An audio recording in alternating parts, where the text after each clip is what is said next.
Amigos, muy buenas noches.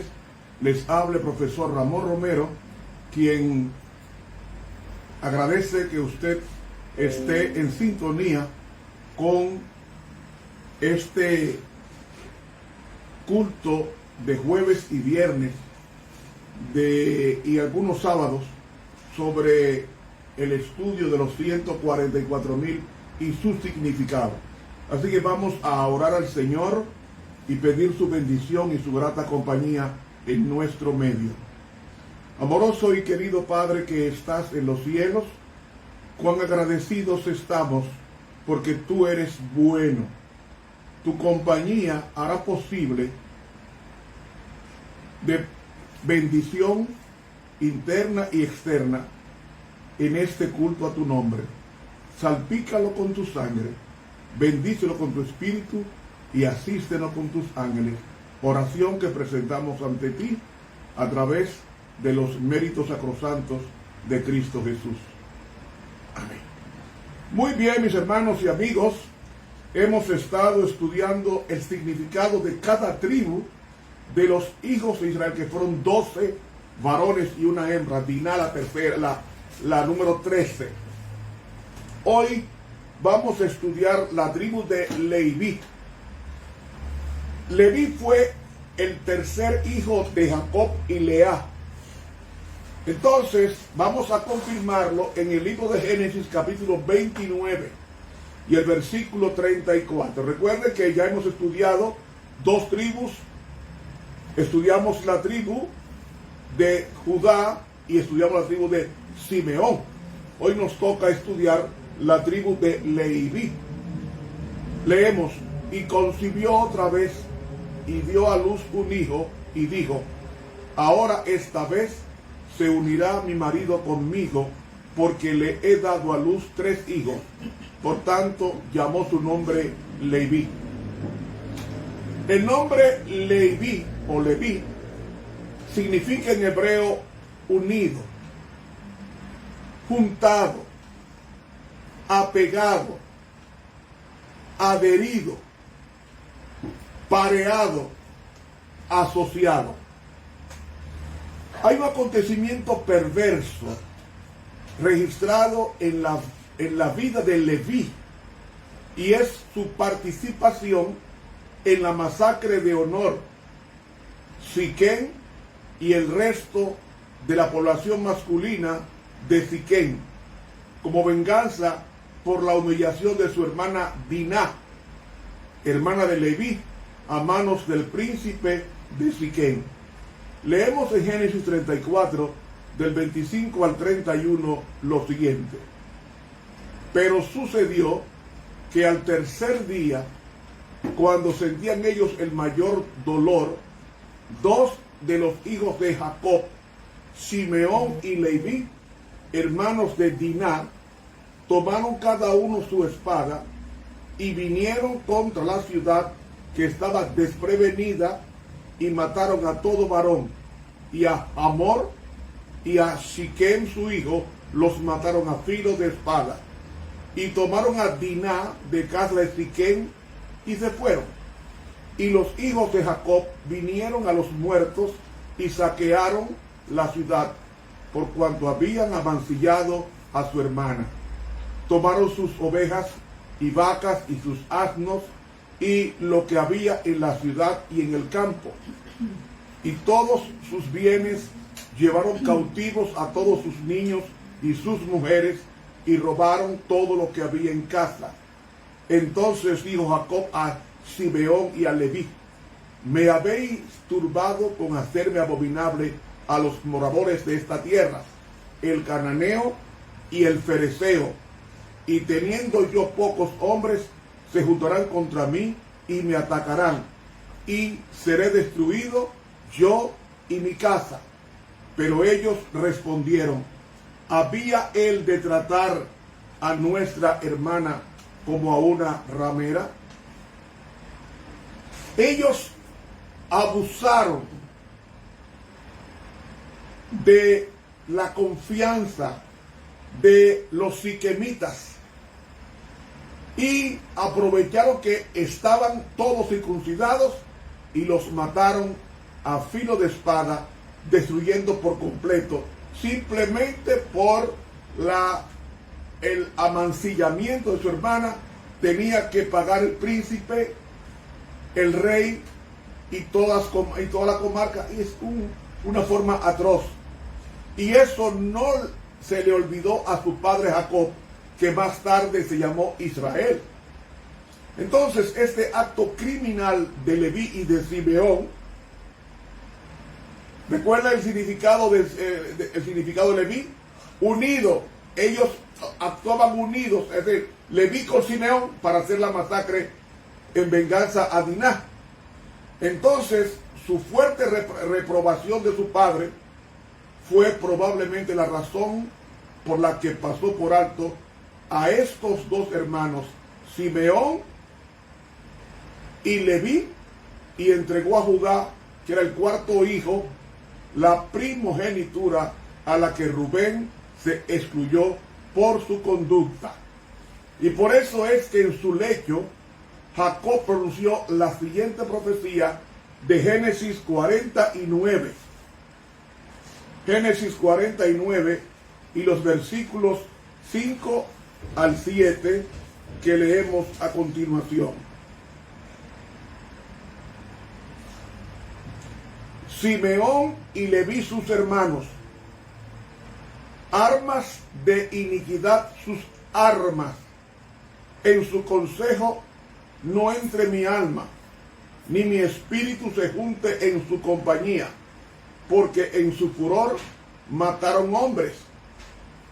¿Qué hombre? Toda la comarca destruida de Siquén, y en su temeridad desarretaron toros, o sea, le cortaron en el toro, le cortaron en las patas ese músculo para que no pudieran avanzar. ¡Wow! ¡Qué criminal! Y en su temeridad desarretaron toros. Maldito su furor, que fue fiero, y su ira, que fue dura. Entonces, a Simeón y a Leví dijo: yo los apartaré en Jacob y los esparciré en Israel.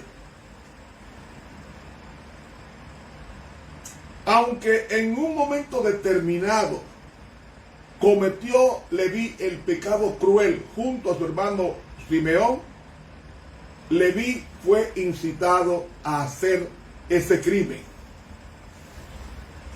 ¿Qué nos indica esto del carácter de Leví?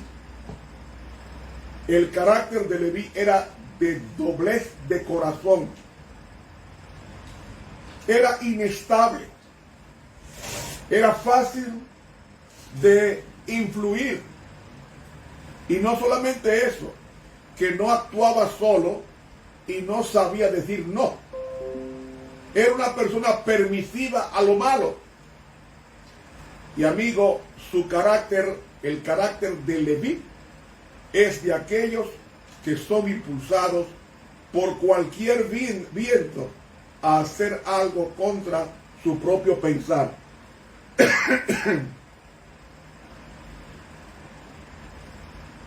¿Cómo vamos a encontrar esa característica en uno de los descendientes de la tribu de Leví?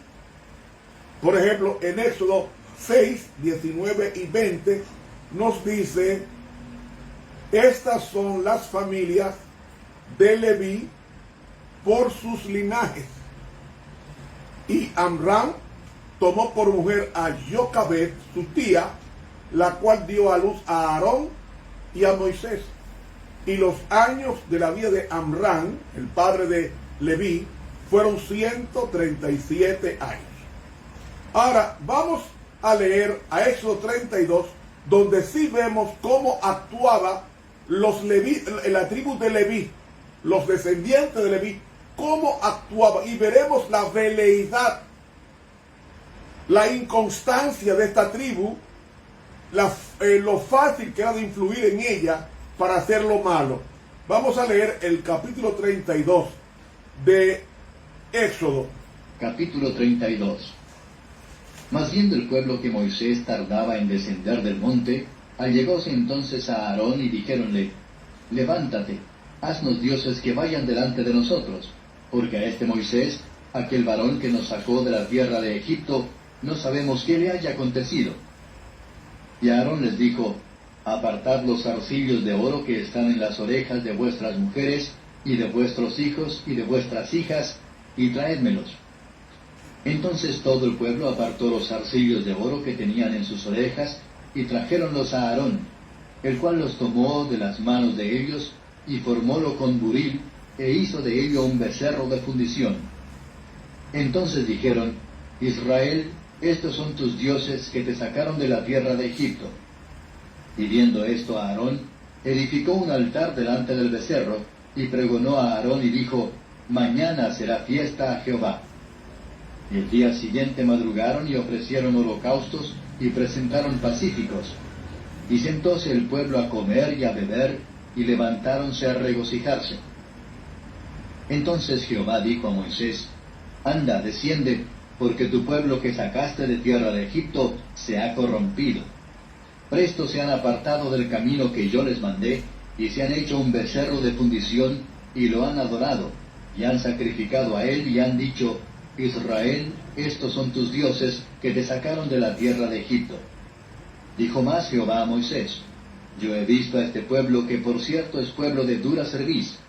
Ahora pues, déjame que se encienda mi furor en ellos y los consuma, y a ti yo te pondré sobre gran gente. Entonces Moisés oró a la faz de Jehová su Dios y dijo, oh Jehová, ¿por qué se encenderá tu furor en tu pueblo que tú sacaste de la tierra de Egipto con gran fortaleza y con mano fuerte? ¿Por qué han de hablar los egipcios diciendo, para mal los sacó, para matarlos en los montes y para raerlos de sobre la haz de la tierra? Vuélvete del furor de tu ira y arrepiéntete del mal de tu pueblo. Acuérdate de Abraham, de Isaac y de Israel tus siervos, a los cuales has jurado por ti mismo y dícholes, yo multiplicaré vuestra simiente como las estrellas del cielo, y daré a vuestra simiente toda esta tierra que he dicho, y la tomarán por heredad para siempre. Entonces Jehová se arrepintió del mal que dijo que había de hacer a su pueblo. Y volvióse Moisés y descendió del monte, trayendo en su mano las 2 tablas del testimonio, las tablas escritas por ambos lados, de una parte y de otra estaban escritas. Y las tablas eran obra de Dios, y la escritura era escritura de Dios grabada sobre las tablas.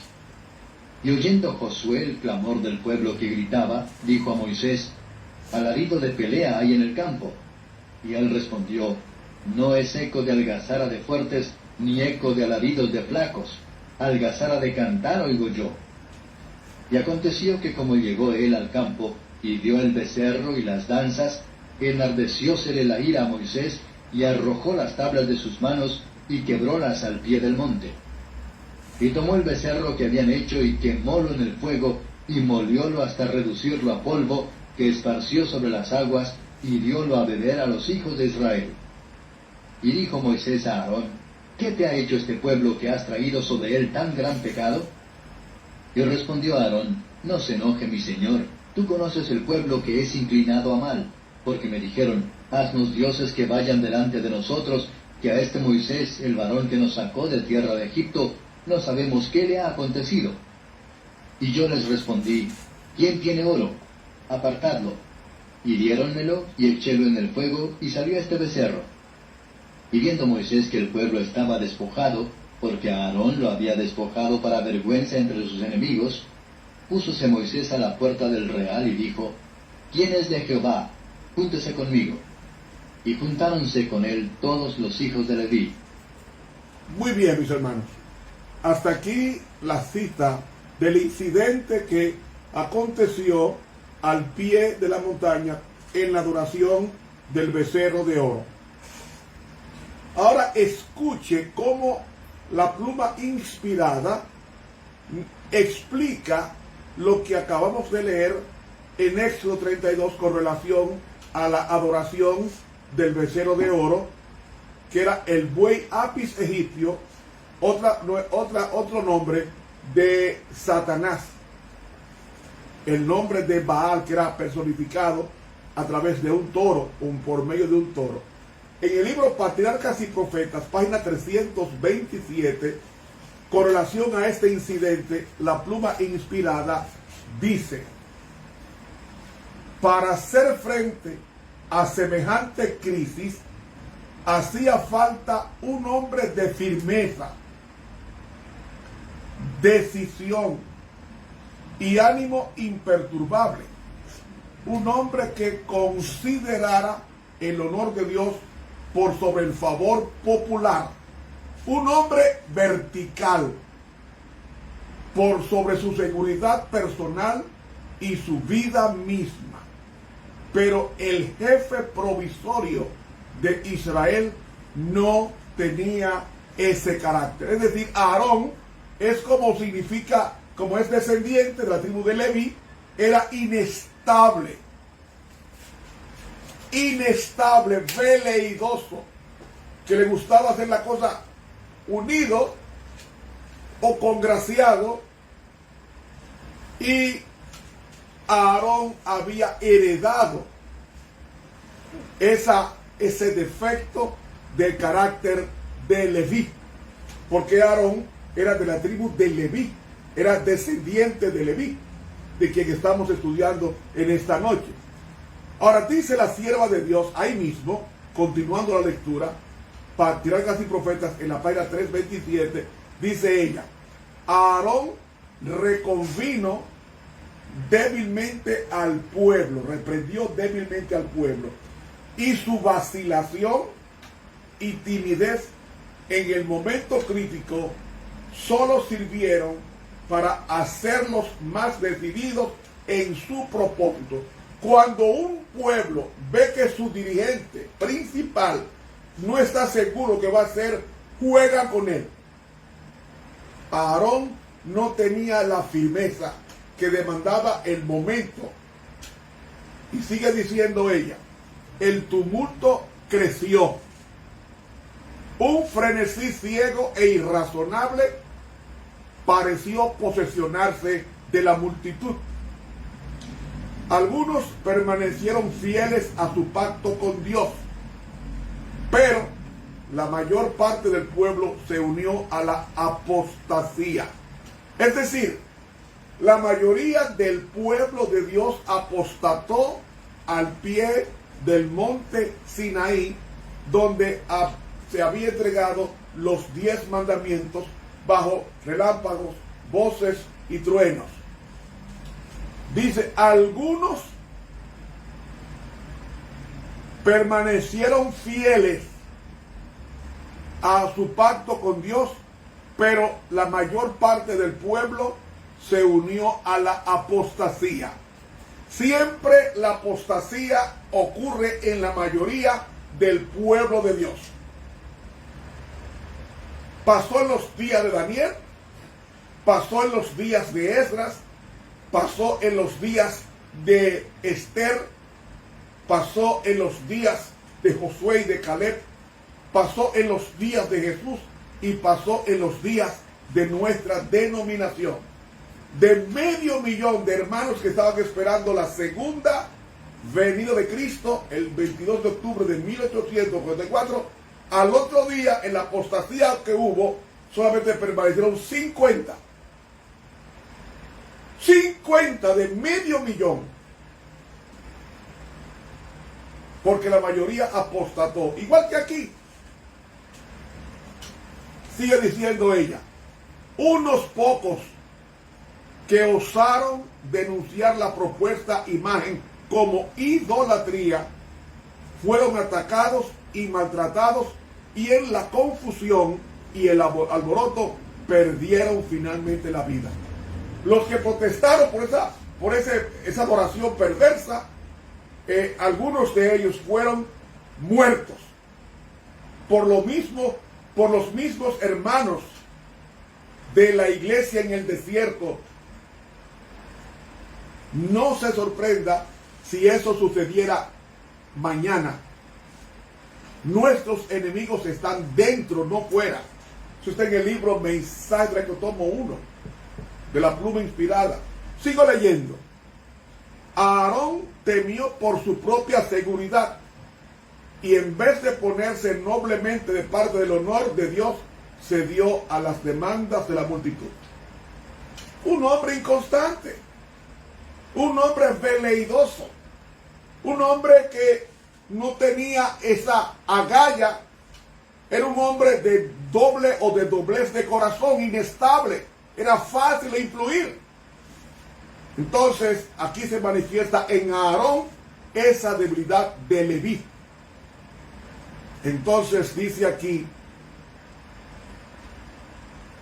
su primer acto fue ordenar que el pueblo quitara todos sus aretes de oro y se los trajera. Esperaba que el orgullo haría que rehusaran semejante sacrificio, pero entregaron de buena gana sus adornos, con los cuales él fundió un becerro semejante a los dioses de Egipto. El pueblo clamó: Israel, estos son tus dioses que te sacaron de la tierra de Egipto. ¿Saben una cosa? La palabra dioses que está ahí, en el hebreo es Elohim,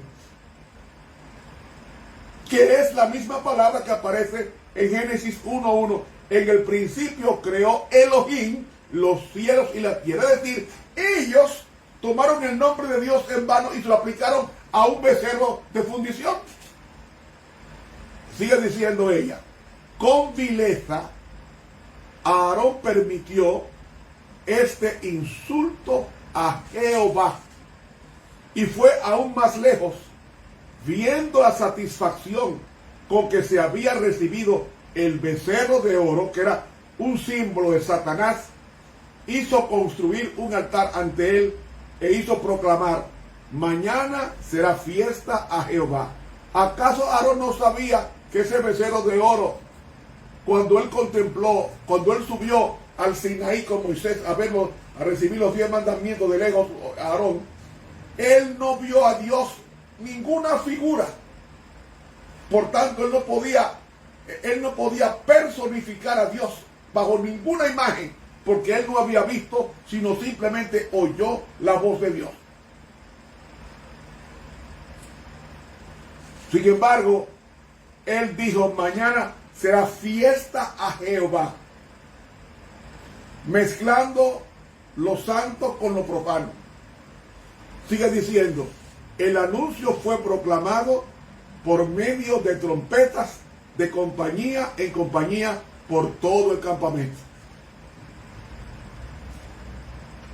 Y dice: y el día siguiente madrugaron y ofrecieron holocaustos y presentaron sacrificios, y se sentó el pueblo a comer y a beber, y levantaron a regocijarse, con el pretexto de celebrar una fiesta a Jehová. Se entregaron a la glotonería y la orgía silenciosa. Ustedes no han visto que la gente que toma alcohol le gusta comer o llama picadera, snack, queso partido en cubitos, carne. Esa picadera, porque hay una íntima asociación entre la glotonería y la orgía. Y dice ella: cuán a menudo en nuestros propios días se disfraza el amor al placer bajo la apariencia de piedad. Una religión que permita a los hombres, mientras observan los ritos del culto, dedicarse a la satisfacción del egoísmo o la sensualidad, es tan agradable a las multitudes de hoy como lo fue en los días de Israel.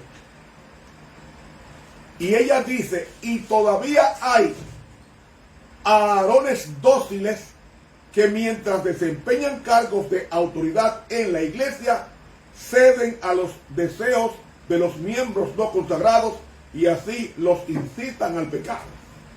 Dirigentes, con tal de buscar la aprobación de los hermanos, permiten que ellos hagan lo que quieran con la iglesia. No tienen la resiedumbre, la verticalidad de la santidad que demanda la ocasión. Y esas personas permisivas en la iglesia, de que nada es malo, de que nada es malo, esas personas así, la pluma inspirada los llama a Aarones dóciles. Hay hermanos que tienen cargos de iglesia que permiten el mal con tal de quedar bien con todo el mundo. Dice aquí, sigue diciendo, en la página 331, dice la inspiración.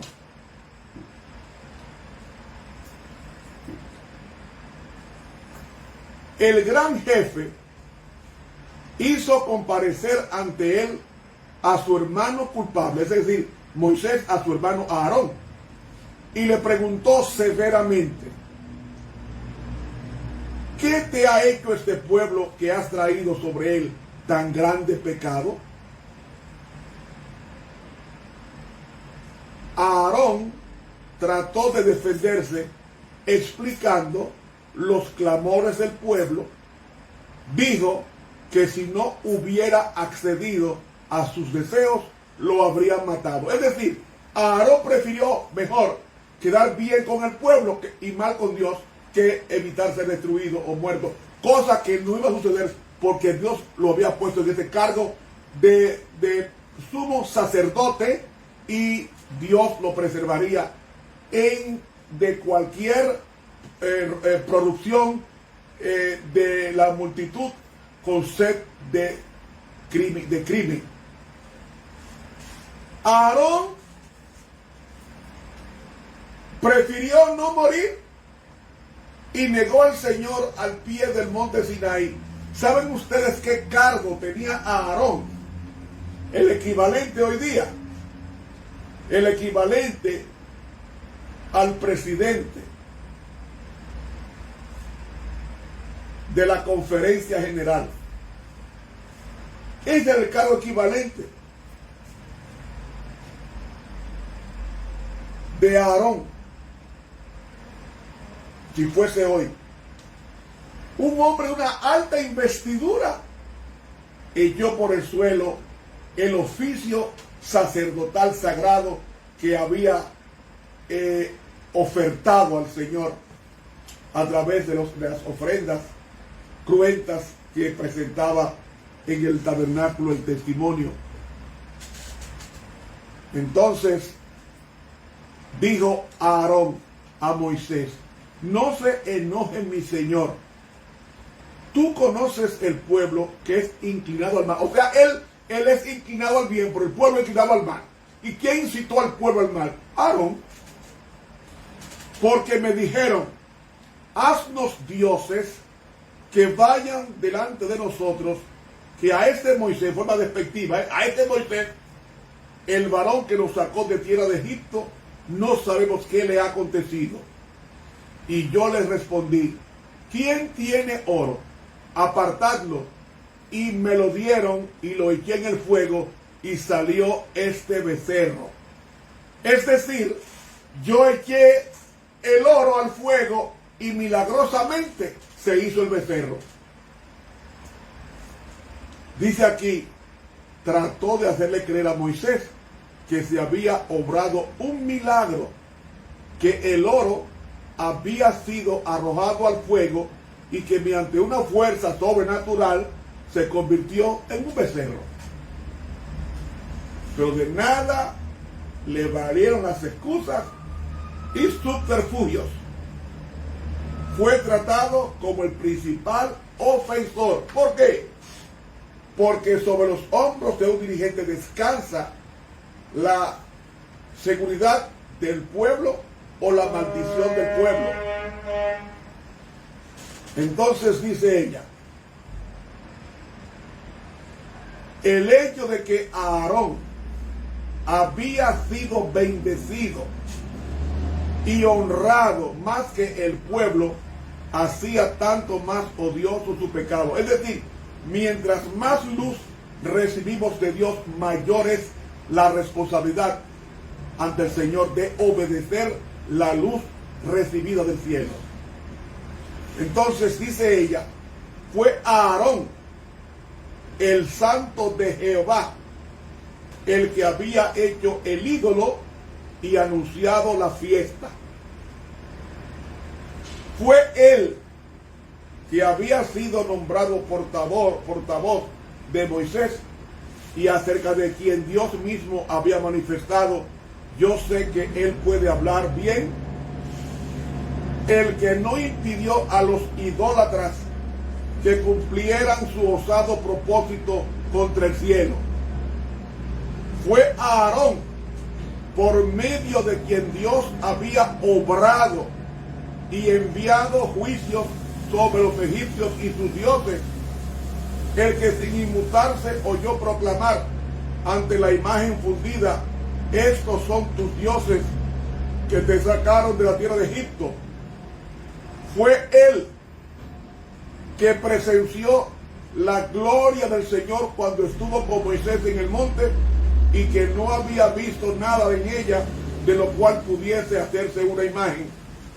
El que trocó, o sea, el que cambió aquella gloria en la semejanza de un becerro, fue él a quien Dios había confiado el gobierno del pueblo en ausencia de Moisés, el que sancionó la rebelión del pueblo, por lo cual, pero en respuesta a la vehemente intercesión de Moisés, se le perdonó la vida, y porque se humilló y se arrepintió de su gran pecado, fue restituido al favor de Dios.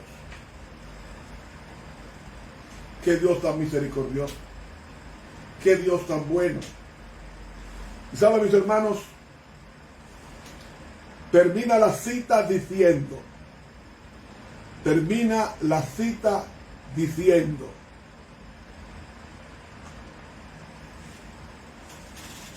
de todos los pecados que Dios castigará, ninguno es más grave ante sus ojos que el de aquellos que animan a otros a cometer el mal.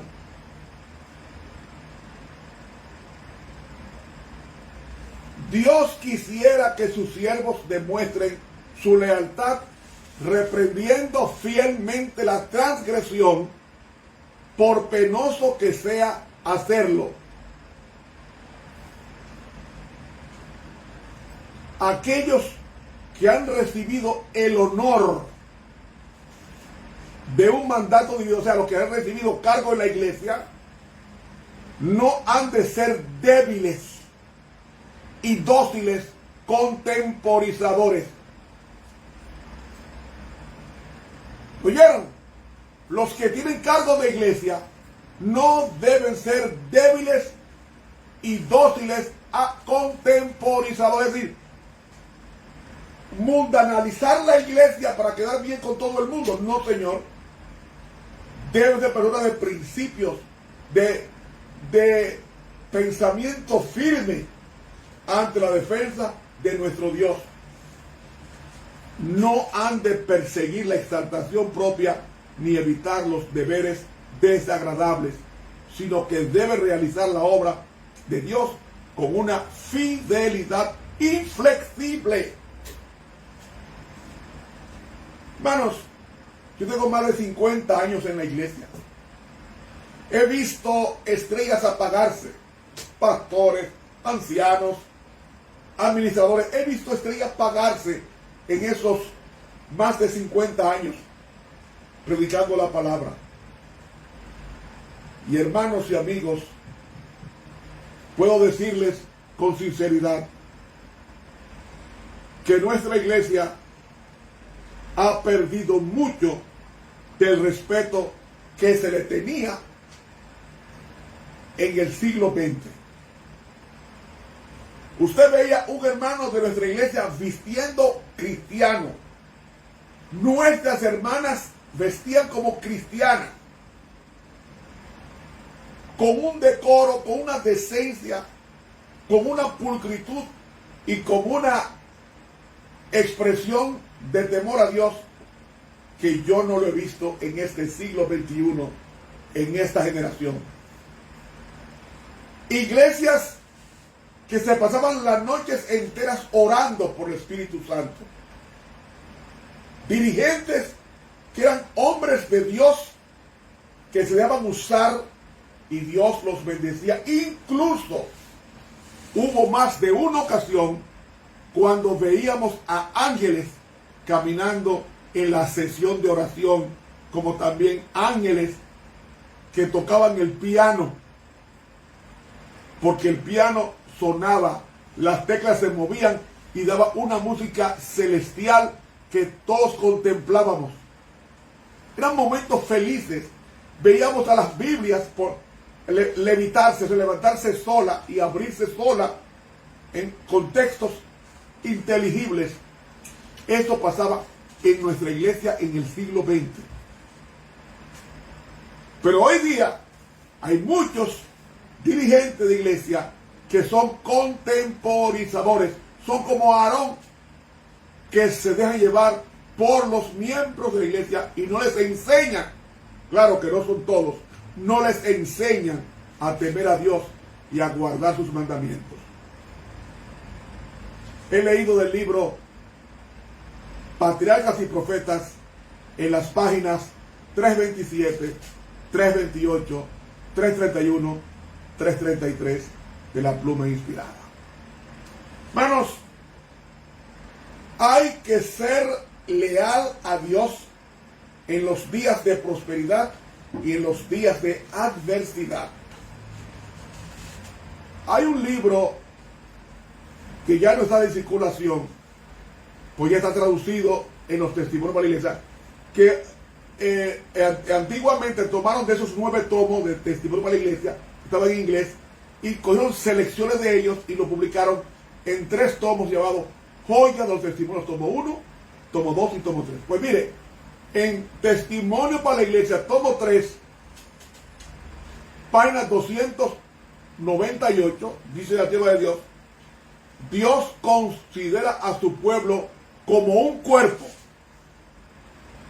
responsable por los pecados que existen en los individuos que están entre ellos.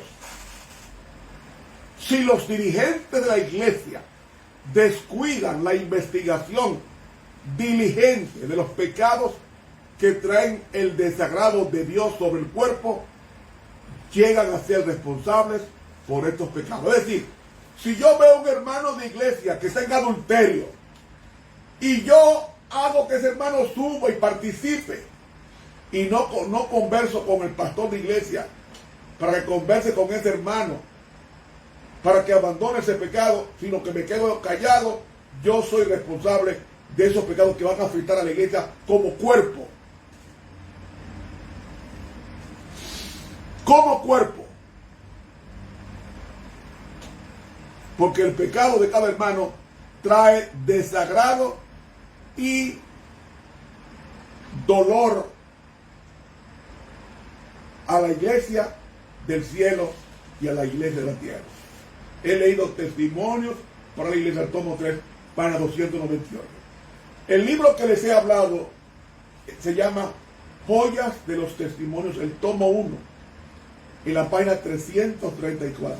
Oiga lo que ella dice con relación a la conducta que debe tener un pastor o un anciano de iglesia. Escuchen esto.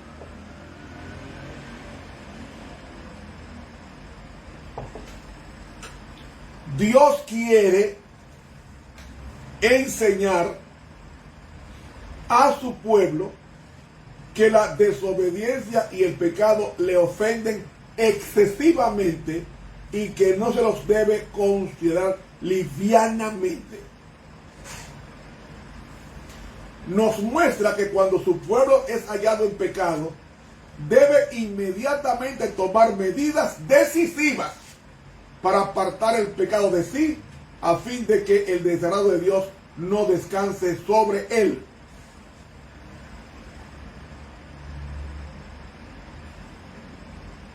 Hay que decir, cortar el mal de una vez. De una vez. porque si no, ese pecado va a impedir la bendición a la iglesia y en consecuencia la participación de los demonios en el seno de la iglesia. Y cuando digo pecado, me refiero a pecados, no a pecados, a pecados de la mente. Me refiero a los pecados que traigo oprobio a la obra, pecados públicos.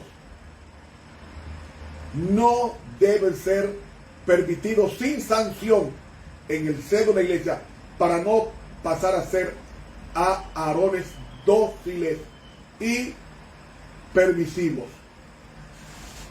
Sigue diciendo, pero si los que ocupan puestos de responsabilidad pasan por alto los pecados del pueblo, su desagrado pesará sobre ellos y el pueblo será tenido en conjunto por responsable de esos pecados.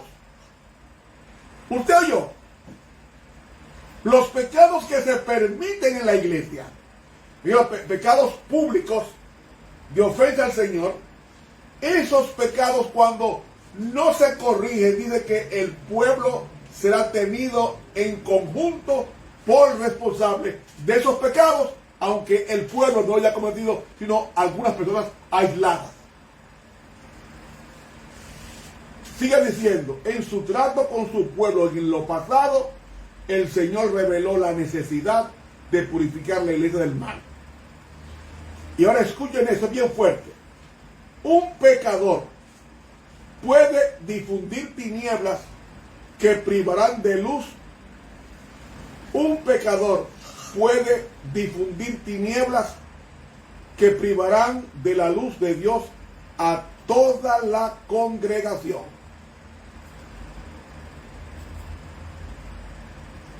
Cuando el pueblo comprende que las tinieblas se asientan sobre él y no conoce las causas, debe buscar a Dios con gran humillación hasta que se hayan descubierto y rechazado los males que agravian su espíritu, su santo espíritu. Una iglesia que no crece, hay que poner en oración. Toda la congregación orando. Las iglesias no crecen por el pecado permisivo de algunos de nuestros dirigentes. Sigue diciendo ella, el prejuicio que se ha levantado contra nosotros porque hemos reprendido los males cuya existencia Dios me reveló, y la acusación que se ha suscitado de que somos duros y severos es injusta.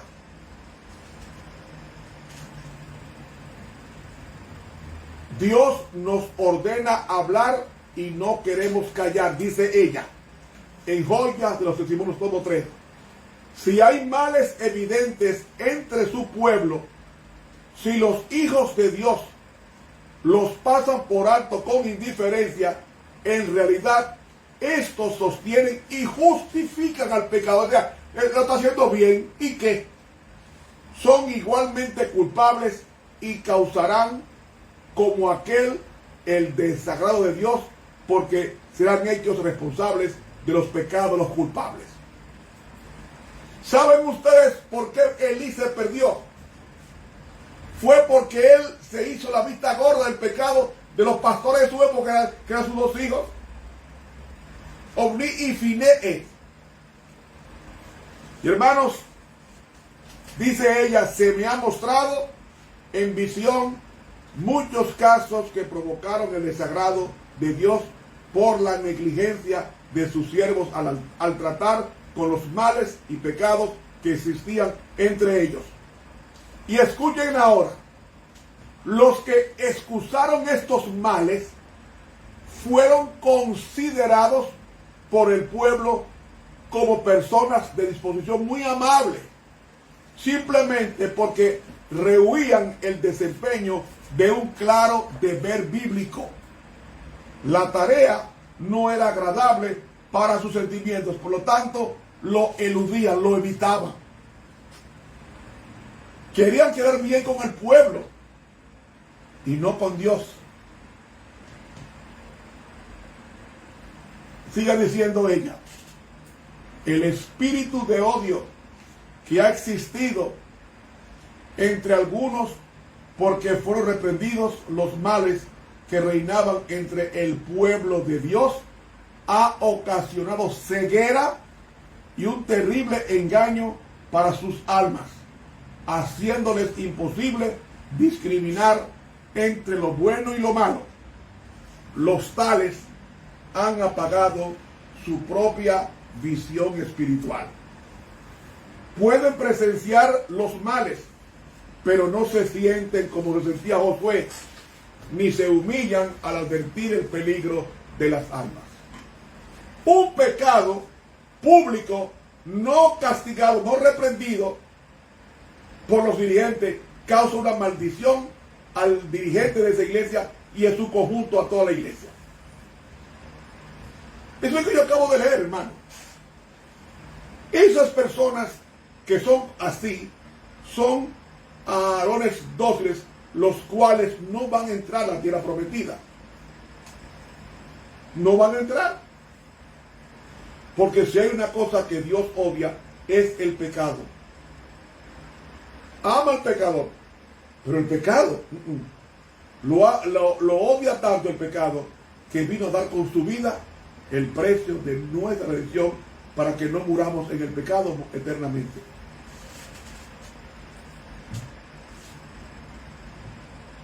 Sigue diciendo ella: el verdadero pueblo de Dios, que toma a pecho el espíritu de la obra del Señor y la salvación de las almas, verá siempre al pecado en su verdadero carácter pecaminoso. El pecado es una cosa tan terrible que fíjate que el que hizo con la naturaleza humana la desdibujó el carácter de Dios de la naturaleza humana. Hermanos, es algo terrible. Sigue diciendo: estará siempre de parte de los que denuncian claramente los pecados que tan fácilmente asedian a los hijos de Dios. Especialmente en la obra final que se hace en favor de la iglesia en el tiempo del sellamiento de los 144,000 que han de subsistir sin defecto delante del trono de Dios, sentirán muy profundamente los yerros de los que profesan ser hijos de Dios. Hermanos, esto es terrible. Esto lo expone con mucho vigor la ilustración que presenta el profeta acerca de la última obra bajo la figura de los hombres que tenían sendas armas destructoras en las manos.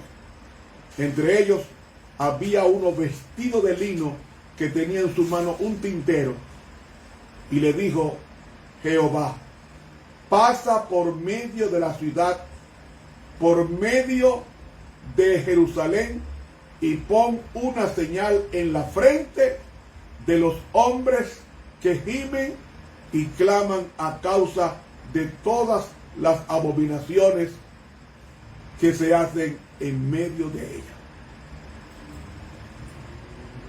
Pasa Ezequiel 9:4, pasa por medio de la ciudad, por medio de Jerusalén, y ponle la marca a los hombres que gimen, que claman a causa de todas las abominaciones que se hacen en medio de ella. Y ella dice: ¿quiénes siguen el consejo de Dios en este tiempo? Una pregunta. Otra: ¿quiénes son los que excusan virtualmente los yerros de entre el profeso pueblo de Dios, y quienes murmuran en su corazón, si no abiertamente, contra los que sí quisieron reprender el pecado? Son aquellos que se les oponen y simpatizan con los que contemporizan con el mal, no en verdad. A menos que se arrepientan, dice ella, y dejen la obra satánica de oprimir a los que tienen la preocupación de la obra y de dar la mano a los pecadores de Sión, nunca recibirán el sello de la aprobación de Dios.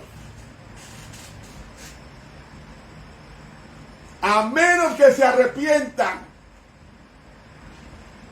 y dejen de oprimir a los que sienten preocupación de la obra y de dar la mano a los pecadores de Sión, nunca recibirán el sello de la aprobación de Dios. Siga usted permitiendo lo malo. Siga para ganarse los aplausos de los contemporizadores. Y dice ella, caerán en la destrucción general de los impíos, representada por la obra de los hombres que llevaban armas. Los permisivos, los que permiten el mal en su casa, en la iglesia, en la universidad, en nuestros colegios, los que permiten el mal para que no baje la cuota de afiliados o de inscritos, tienen una tremenda responsabilidad ante Dios. Y dice ella, nótese esto con cuidado.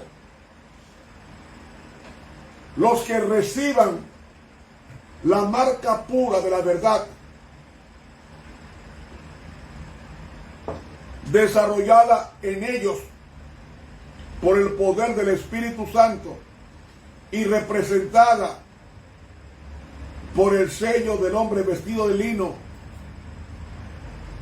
son los que gimen y claman a causa de todas las abominaciones que se hacen en la iglesia. Y no me diga a mí que estamos, no. Nosotros debemos ser mejores cristianos que antes. Pero ahora hay una degradación en muchos hermanos de las normas de iglesia. Y son permisivos. Una hermana tiene amor con un mundano, no hay nada. Un hermano tiene amor con una mundana, no es malo. Un hermano sale con una hermana siendo casado a pasear y hacer cosas indebidas y no es malo. Señores, ¿qué es lo que estamos esperando? Aquí está hablando claramente, los que permiten eso, aplauden eso, o hacen caso omiso a estas cosas, dice, caerán en la destrucción general de los impíos, representada por la obra de los hombres que llevaban armas. Y dice ella, su amor por la pureza y el honor y la gloria de Dios es tal, y tiene una visión tan clara del carácter excesivamente pecaminoso del pecado, que se los presenta agonizando, suspirando y llorando. Y cita el capítulo 9 de Ezequiel.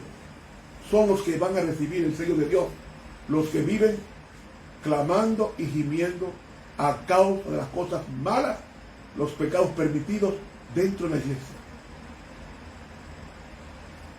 Y la cita termina diciendo así: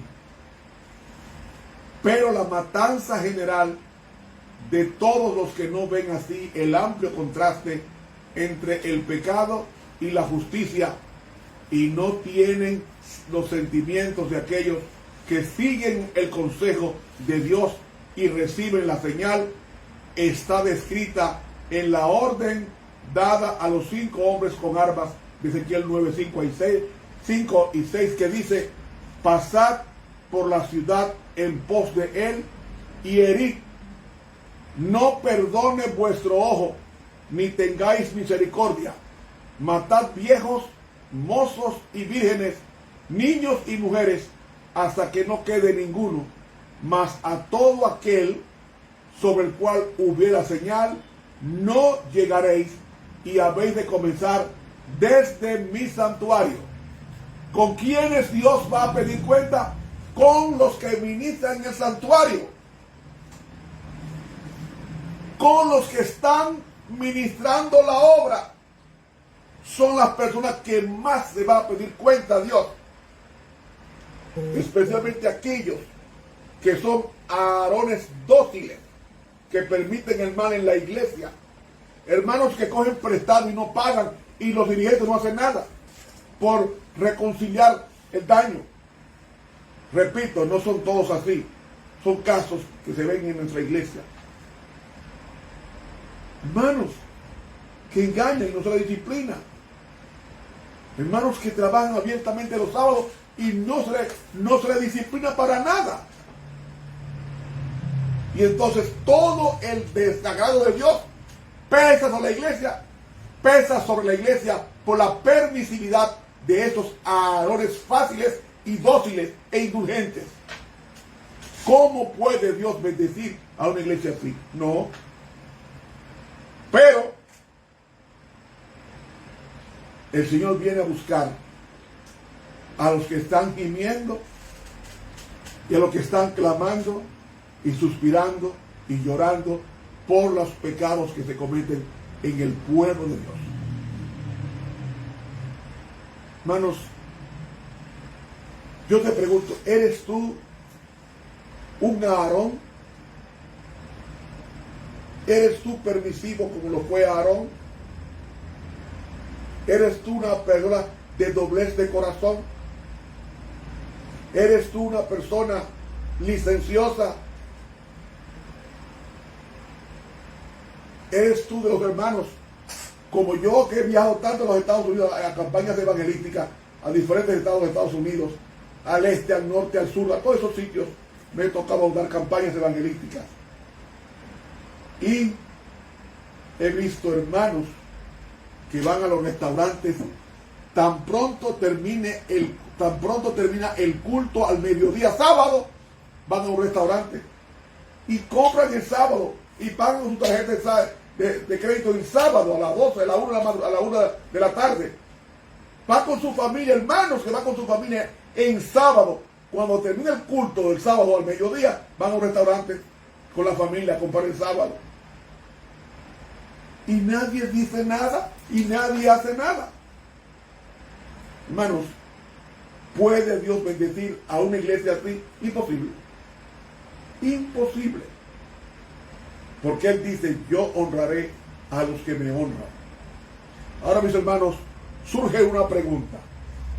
Si la tribu de Leví era inconstante, si la tribu de Leví era inestable, si la tribu de Leví era fácil de influir en ella, si la tribu de Leví no actuaba sola, si la tribu de Leví no sabía decir que no, entonces, ¿por qué aparece su nombre en una de las 12 puertas de la Santa Ciudad, la Nueva Jerusalén?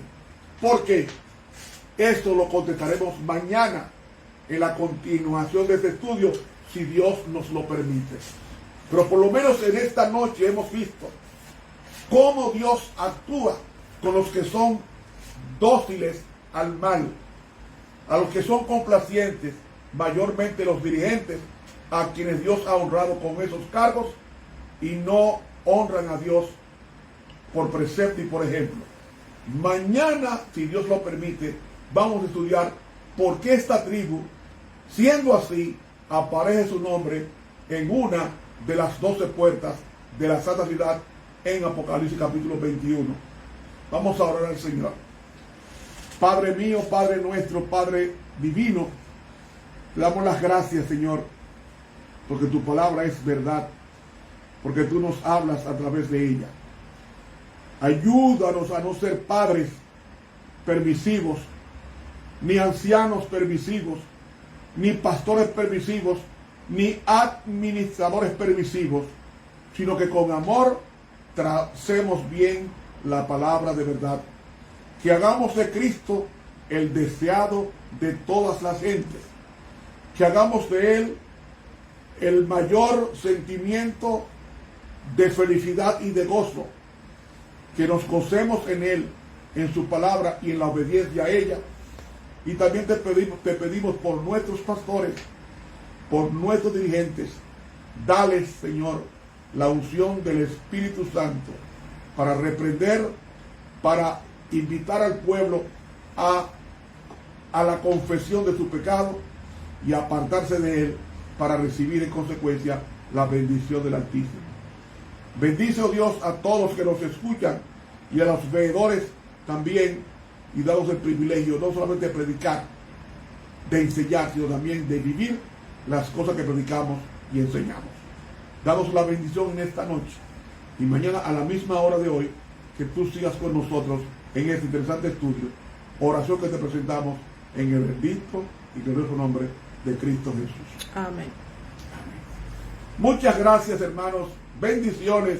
Mañana a las 8 de la noche continuamos con este interesante estudio de por qué la tribu de Leví está en el cielo, su nombre escrito, si era una tribu tan inconstante y tan complaciente. Mañana a las 8 continuaremos el estudio. Te habló por esta noche el profesor Ramón Romero.